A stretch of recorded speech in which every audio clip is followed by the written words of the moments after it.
Welcome to another edition of Rabbitohs Radio. My name is Grant Chaplin, joined by my loyal co-host and friend, Darren Browny Brown, for the Charity Shield wrap. What's doing, Browny?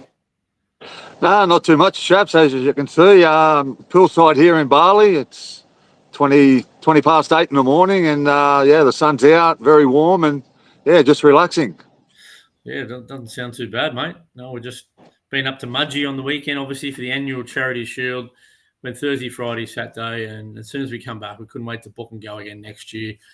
Look, the result wasn't what we wanted, but at the end of the day, it was just a great weekend away. Good food, good people, bumping into South fans and Dragons fans on the street, plenty of banter.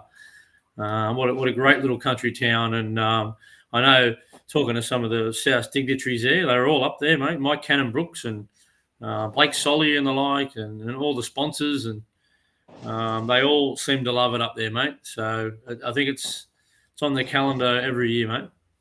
Yeah, it's always a great weekend away. It's a nice little country town, Mudgee, perfect for rugby league. There's plenty to do there, a lot of wineries, and I know you had a game of golf, and all the old boys are up there, chaps. You got to mingle with them as well.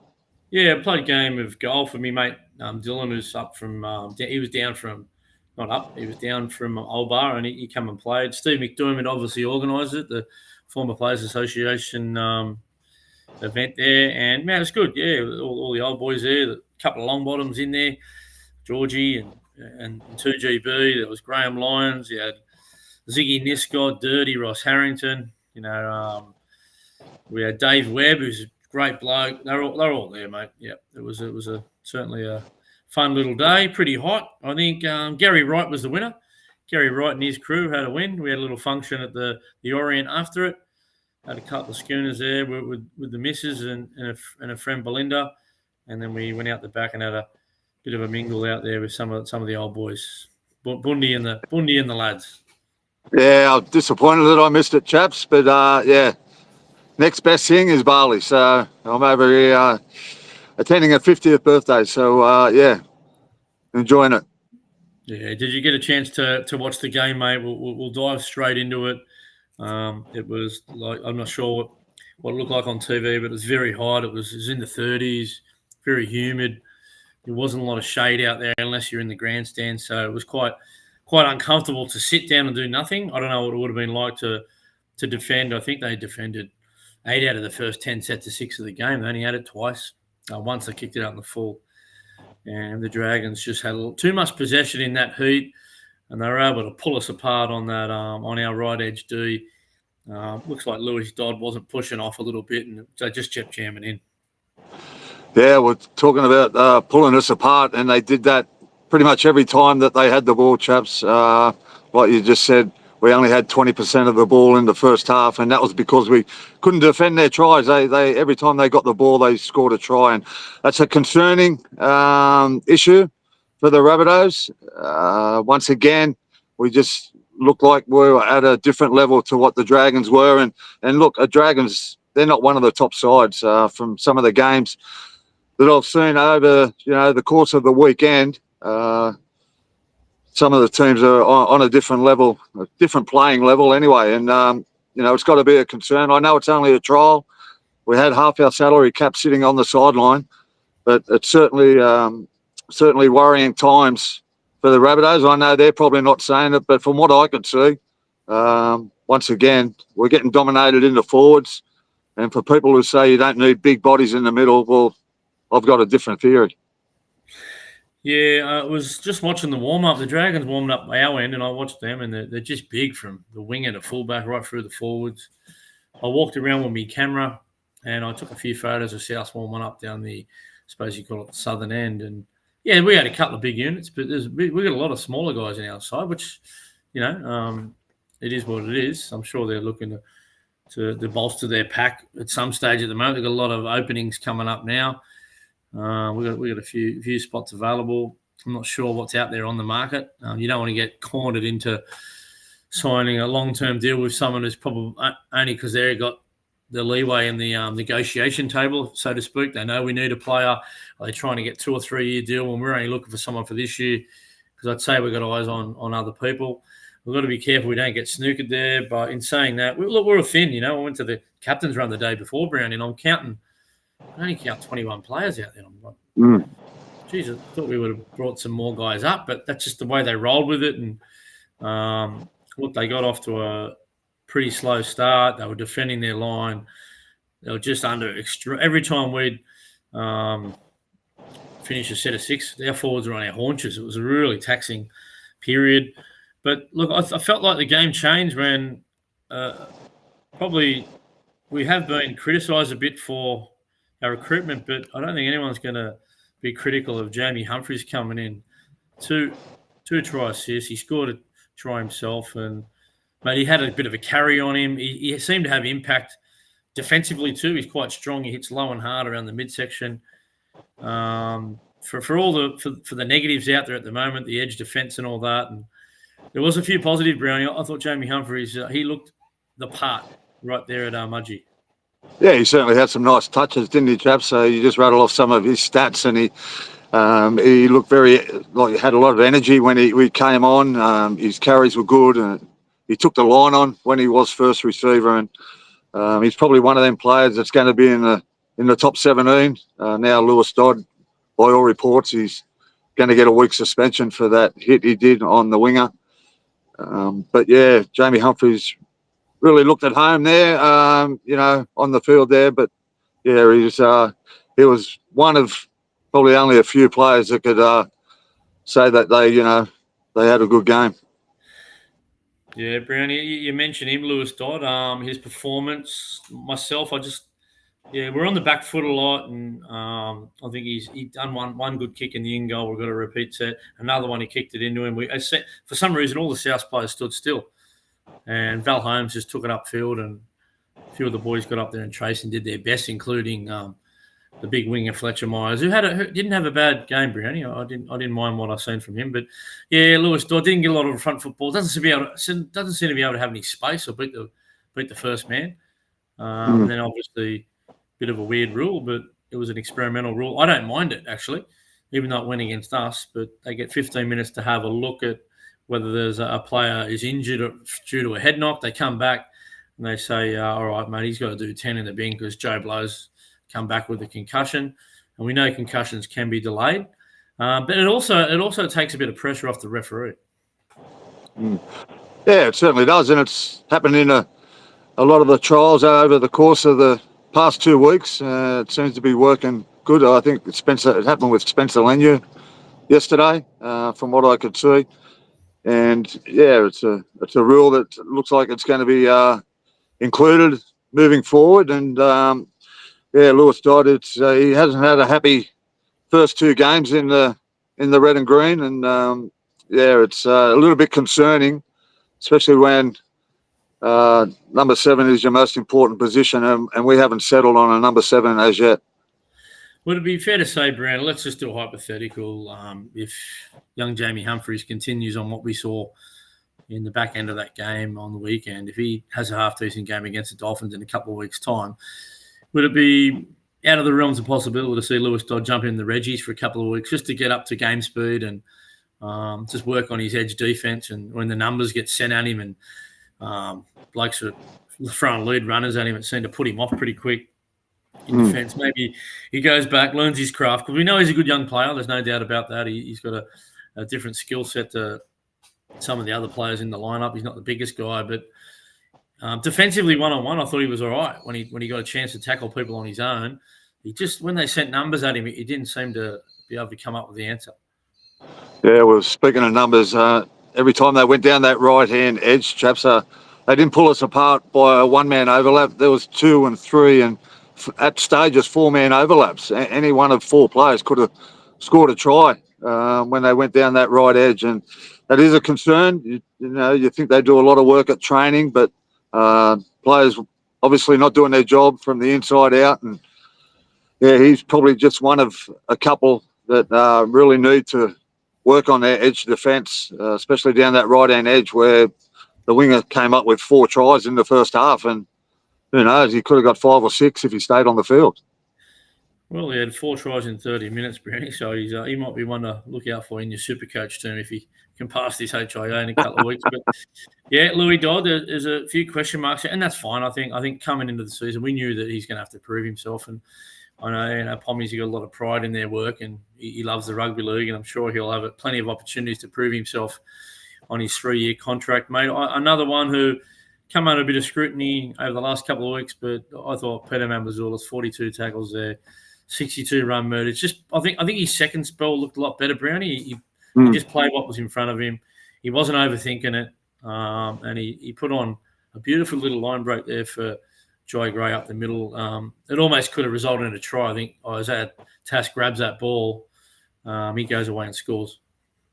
Yeah, well, probably he's, like you said, Chaps, his second stint was the best stint of the 2 trial games that he has played. And when the Dragons got a little bit tight, he started to run out of dummy half, and it made a lot of metres around that ruck area. And like you said, created that opportunity for Jai Gray. And I thought Jai Gray was probably one of our best players. But yeah, Peter Mamazella, does he start the game, or do you bring him off? Do you bring him on when the opposition team is the stings out of the game and they're a little bit tired, where he can be a little bit creative? It's just when he starts the game, he tends to get dominated in both defence, and his attack doesn't seem to be creative when he starts the game. But yeah, like you said, Chaps, we haven't had many opportunities in both the trials that we've had in that first stint. Against Manly was the same.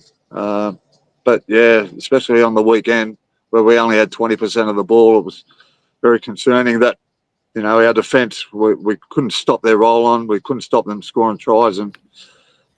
But like I said before, it's only a trial, and we had a lot of players sitting on the sideline and that are going to come back into the team over the course of the next couple of weeks. The 2 that aren't, and we probably haven't spoke about them, is Latrell Mitchell and Cam Murray. And our horrendous run of injury continues for 3 years. We've had probably the worst run of injuries out of any club.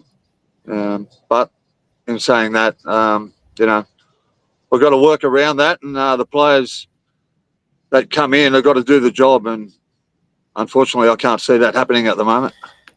Yeah, they're extremely big shoes to fill, no doubt about that, mate. I'm not sure where we go there, but anyway, it is what it is. You just got to keep rolling the sleeves up at the moment. There's not much else we can do, and it's next man up mentality. And I thought a bloke who deserves a fair rap.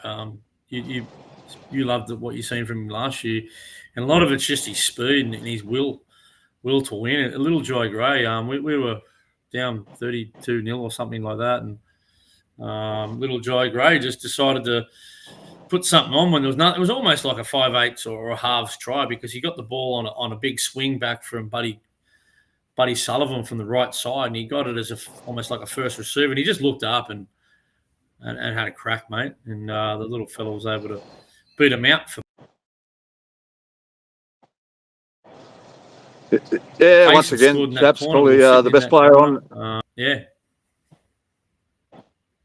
Go, Brownie. Yeah, well, once again, probably our best player. Similar to the Manly trial, he's very creative. When he gets the ball, he creates opportunities, and especially when there's nothing on, he's got so much speed, and the defence can't get a shot on him. And yeah, I just think, I know he's going to be in the 17, but even when Latrell comes back, you just got to find a spot for him. He's a game breaker. He can create something out of nothing, and I just think he's got to be in that team every week. Yeah, mate. He put up some numbers: 168 run meters. He had a couple of tackle breaks, couple of line break assists, couple of try assists himself. Where I think we're on our own line, and it was Liam LeBlanc to come up with a try saver 1-on-1 about 2 minutes before half time, because they were going to score again, because we gave up yet another repeat set on the line for a ricochet or a touch or whatever. And Tassie got it and ran 10, 15 metres up. We rucked it all the way up there. Jai Gray got it out, the bit of shape. There wasn't much on, to be honest. He just beat Moses Sully, I think, on the run, and was able to get through Lockie Elias's would-be tackle and put Bud Sullivan way under the post. And it was just a little bang-bang moment that's put 10 points on the board for us. And it got us back in the game. We come back after half-time, we're down to 12 men, and we're just able to get our way back in the contest. Jamie Humphries put his touches on it with a nice kick where he just pointed the toes up a little bit. Brownie got a little bit of height, gave us an opportunity to get down there and tap it back. I think it could have been Jackie Whiten or someone, and Keon Kolomatangi scooped up and scored. And then there was that one a bit later on where he got it and he just worked the spaces out really quick. It's just a really bullet pass into the chest of Keon Kolomatangi, who was running a beautiful line. I don't want to take the words out of your mouth, Brownie, but he ran at the spaces, not the faces, and he was able to reach out and score a try. Yeah, and then we're on a bit of a roll, weren't we, chaps? And things started to happen for us, and we started to complete some sets and get some field position, and we started to use the ball a little bit better. And basically, it was a game of really two halves. We weren't in the contest in the first half, and we got ourselves back in the contest in the second half. I think we got to within maybe 8 or 10 points, and then the Dragons put another try, which was out of reach. The time was just running out for us, and yeah, look, I'm sure the boys will be happy with their second half performance, but you've got to play for 80 minutes these days, and unfortunately, well, we didn't, and we got blown off the park in the first half. Yeah, I think there's a few forwards that have been pretty good. I think Davey Moale had his best game. He seems to run right straight and hard, doesn't muck around with little skips and steps and stuff like that. The other one I want to give a rap to is Liam LeBlanc. He runs as hard as he can between defence. One time he bursted through the backfield and fell on his haunches. Otherwise, he was going to get away. And he seems to tackle with purpose. His fitness seems to be getting up. That's 2 weeks in a row he's been on the field. There was a chase he did on, I think it was Clint Gutherson from the opposite side of the field. He showed a bit of toe. Look, he's not the biggest guy, but it was the first game I think he's played long minutes at the back row position. He played pretty well on the back row. Now I think there was a concussion to Tommy Fletcher. Unfortunately, just got the positioning wrong, and he got bumped off by big Luciano Leilua. And he was up in the field of play for a set of 6 or 2, and they pulled him off. I don't think he'll play in round one. Tommy Fletcher now, I think he might have to sit it out a little bit. He missed 4 weeks from last year's Charity Shield with a head knock. So Leon LeBlanc, I'm just going to throw it out here, Brownie, and I think you can pencil his name in the 17 in round one. What do you think? Yeah, well, similar to you, chaps. He plays with aggression, doesn't he? He certainly plays with energy when he comes on the field, and that's what you want from your bench players. You want them to come on and change the intensity of the game, and that's certainly what Liam does. He's got good contact. We spoke about his defence before. When he hits them, they stay hit. They don't get post-contact meters on him. And like you said, his ball carrying on the weekend was really strong. The amount of minutes that he plays is increasing every week, and as the sweat drips off my head here, but yeah, he's probably going to be one of them players that are going to be in that squad come round one. Yeah, for sure, mate. Look, it's all up in the air as to who's available and who's not. I think NRL.com's put a team out. I don't know where they got this team from, but I don't think it'll be anything like that. They've penciled Junior Totola in. I'm not sure of the status of Junior. I haven't seen him do a full session yet. So, look, who knows? He might be on the field today doing a session. I didn't go to train or anything. Cody Walker, we know what sort of competitor he is. I think he'll give himself a chance to run out round one. Jai Arrow's a certain starter in round one. He'll be a big boost coming back, Brownie. Not just a tough forward, but that experience in the lineup. Played a lot of big games in his career. He'll be a big in. Campbell Graham, I think he's still got a 50-50 question mark over him. Shaq Mitchell, I think he's weeks away. Who do you think comes back out of all those sort of guys that I've mentioned? What about Jacob Host, chaps? Do you know where he's at with his injury? He hasn't played any of the trial matches either. He's still injured too, mate. Yeah, another guy with over 100 games experience that'd be handy at the moment. But I look, at the moment, if Jacob Host is available on Liam LeBlanc, I'm playing Liam LeBlanc. Simple as that. Yeah. I couldn't put Hosty in front of him. Yeah, well, it's decision times for Wayne Bennett, isn't it? Come round one, but like you said, we've got so many players sitting on the sideline that are unavailable.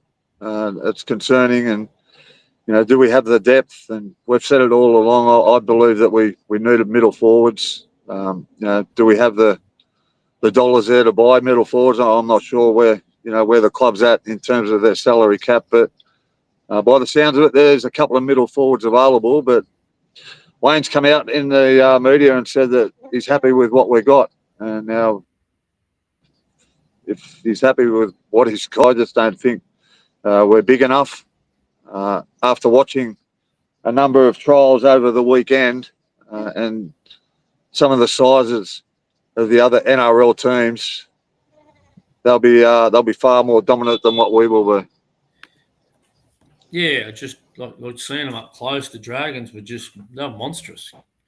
They had a bloke warm up in front of me. He's 18, and we're familiar with him, Brownie, because we've done a little bit of lower grade stuff.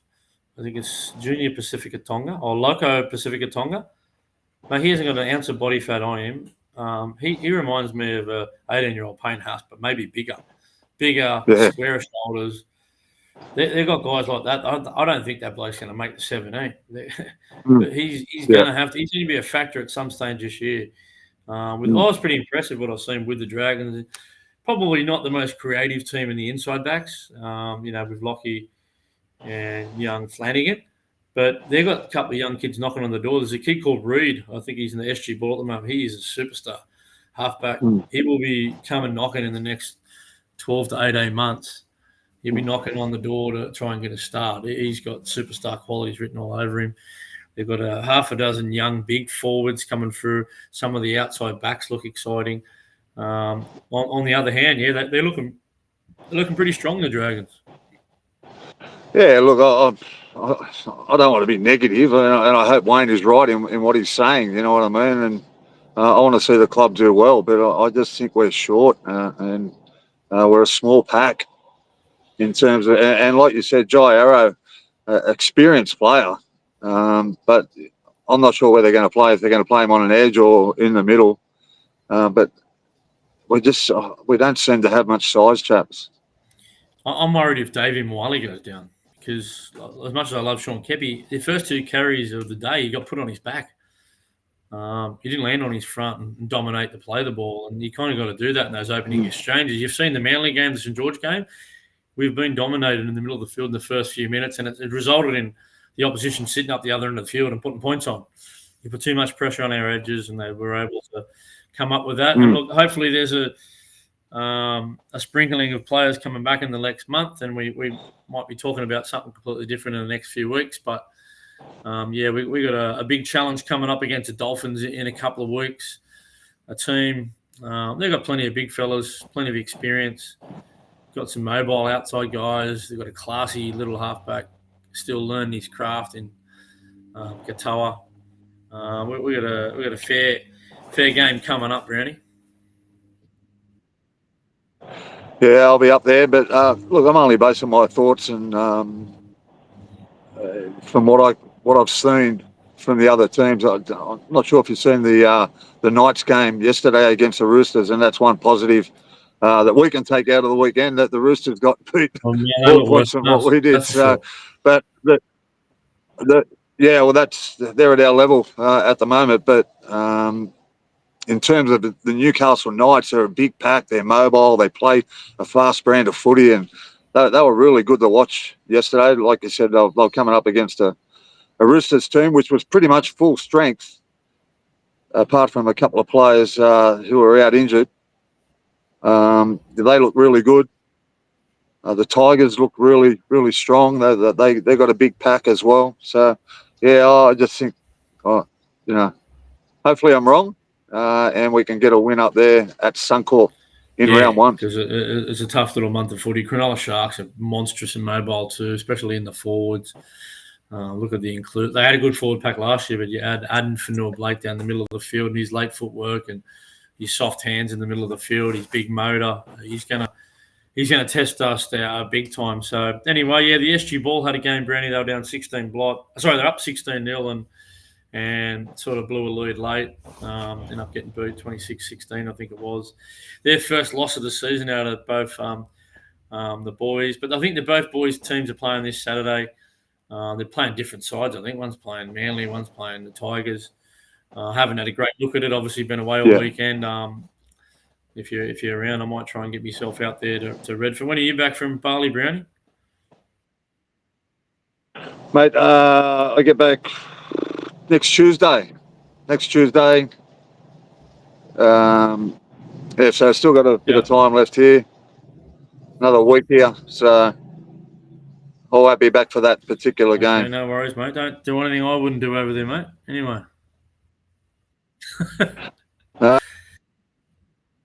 That's sitting by the pool. I'm on a big campaign, mate. I'm off the drink now for 3 months, so we'll see what happens here, mate. I've weighed in. I'll see if I can cut back on a few kilos or grams there. We'll see, mate. Yeah. Got myself a little surfing this morning, but yeah, that might be about it there, Brownie. We'll try and get back for a TL2 tomorrow night, depending on where you are and what you're doing. I'm working. I might be able to sneak something in on my meal break, but well, we don't, mate. We don't play next week anyway, chaps. So they announced it. So there'll be no teamless Tuesday for the Rabbitohs. Well, it's worked out pretty good then, mate. If there's any other news coming up, I might get together with Big Les and do a little season preview in the next couple of days or something like that. If we can get hold of Les, he's a busy boy, mate. He doesn't stop this play. He's prepping up for the preseason. He put up a bit of a clip the other day, mate. He drilled this bloke. Really good tackle tech. Put some bloke on his backside in that charity match. So, mate, they're looking good, the under-21 Southeastern side. Yeah, well, it'll be interesting to see how he goes. We'll have to get down there and cast an eye over him and give our thoughts on the show, chaps. Yeah, for sure, mate. That might be about it. Darren Brown signing off from Barley. Whereabouts are you in Barley, mate? Mate, I'm at Legian at the moment. We're heading up to Chingu in a couple of days, but yeah, just staying down here at Legian, just relaxing, just poolside at the moment. So it's nice and warm. Okay, Ken Kabadi, Blee, and I'll let you go, mate. But that might be about it for another edition of Rabbitohs Radio Podcast. Up the mighty Rabbitohs. Go to the Rabbitohs.